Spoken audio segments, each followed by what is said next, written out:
नमस्कार दोस्तों, नील युग स्टडी चैनल में आप सब दोस्तों का हार्दिक स्वागत है।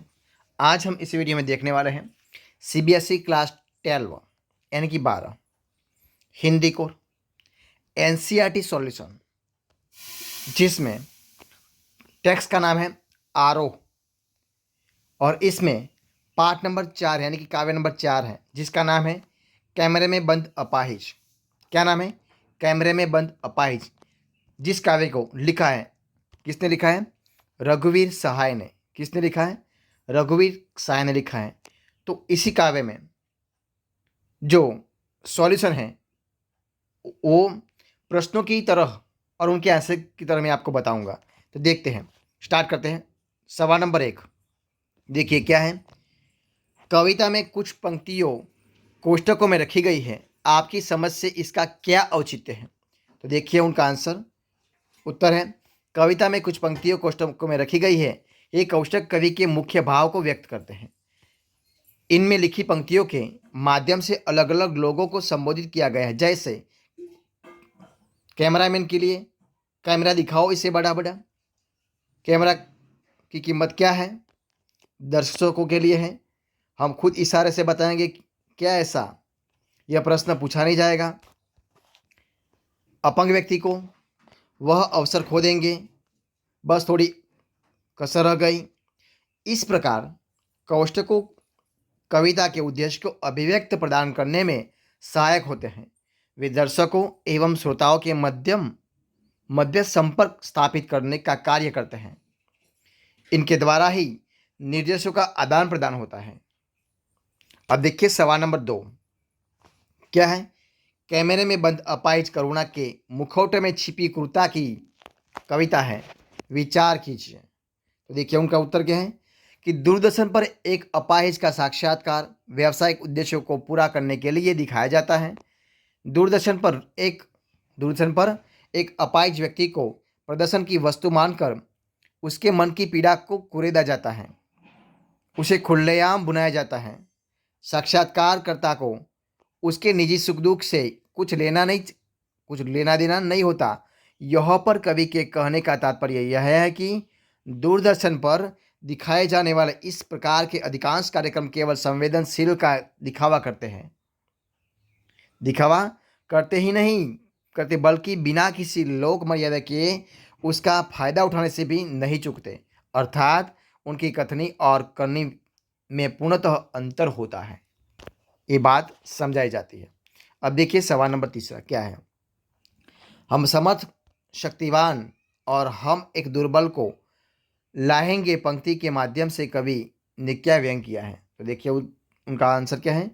हम समर्थ शक्तिवान के माध्यम से कवि ने उन मीडिया कर्मियों पर व्यंग किया है जो स्वयं को सक्षम एवं शक्तिशाली मानकर अपाहिज व्यक्ति को दुर्बल समझने का अहंकार पाले हुए हैं।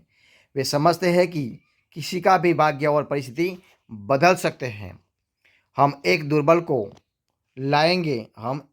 लाएंगे के माध्यम से लाचारी, असमर्थता का भाव प्रदर्शित होता है।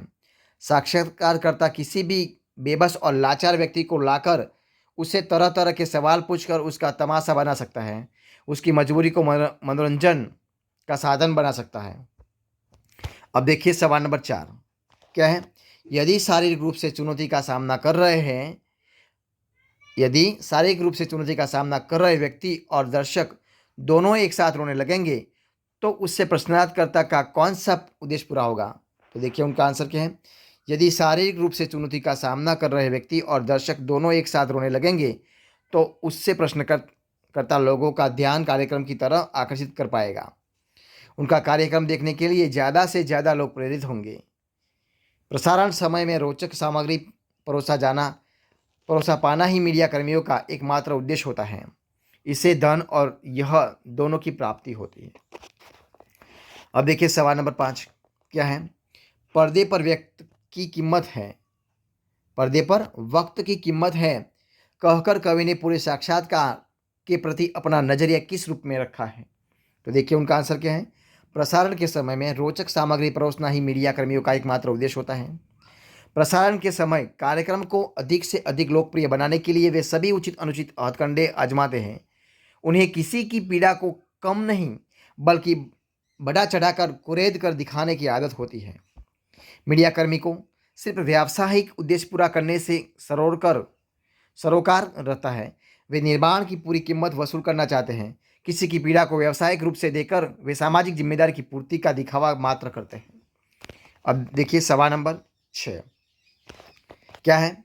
यदि आपको शारीरिक चुनौती का सामना कर रहे किसी मित्र का परिचय लोगों से करवाना हो तो किन शब्दों में करवाएंगी। तो देखिए उत्तर क्या है। ये मेरे मित्र प्रकाश जी मेरे पड़ोसी हैं। जन्म से ये अपाहिज हैं, किंतु इन्होंने कभी भी इसे अपनी कमजोरी नहीं बनने दिया, बल्कि पढ़ाई, कंप्यूटर आदि क्षेत्र में महारत हासिल करके अपनी उम्र के अन्य छात्रों से आगे निकल गए और अपने अथक परिश्रम के बल पर क्षेत्र में कंप्यूटर प्रशिक्षण संस्थान की स्थापना की। आज ये दूसरों के लिए प्रेरणा स्रोत है। अब देखिए सवाल नंबर 7 सामाजिक उद्देश्य से युक्त ऐसे कार्यक्रम को देखकर आपको कैसा लगेगा। अपने विचार संक्षेप में लिखना है। तो देखिए उनका उत्तर क्या है कि सामाजिक उद्देश्य से युक्त ऐसे कार्यक्रम को देखकर मुझे कार्यकर्ता के अमानवीय व्यवहार पर दिन आएगी, यानी कि गिन आएगी और पीड़ित के मनोभाव समझकर मुझे दुखद अनुभूति होगी। मैं जागरूक नागरिक के तौर पर इसका विरोध करूंगा। अब देखिए सवाल नंबर क्या है 8। यदि आप इस कार्यक्रम के दर्शक में हैं तो टीवी पर ऐसे सामाजिक कार्यक्रम को देखकर एक पत्र में अपनी प्रतिक्रिया दूरदर्शन निदेशक को भेजें। उत्तर क्या है।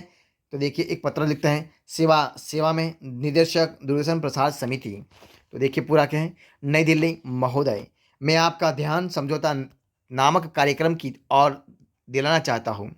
आप इसमें समाज के विभिन्न वर्ग व उनकी समस्याओं को दिखाते हैं, परंतु इस कार्यक्रम को बनाते वक्त आप पीड़ित की भावनाओं की अवहेलना करते हैं। कई बार उन्हें उपवास के पात्र के रूप में प्रस्तुत किया जाता है। अगर आप उनकी समस्याओं का समाधान नहीं कर सकते तो उनके अस्तित्व को हानि पहुंचाने का आपको कोई अधिकार नहीं है। आशा है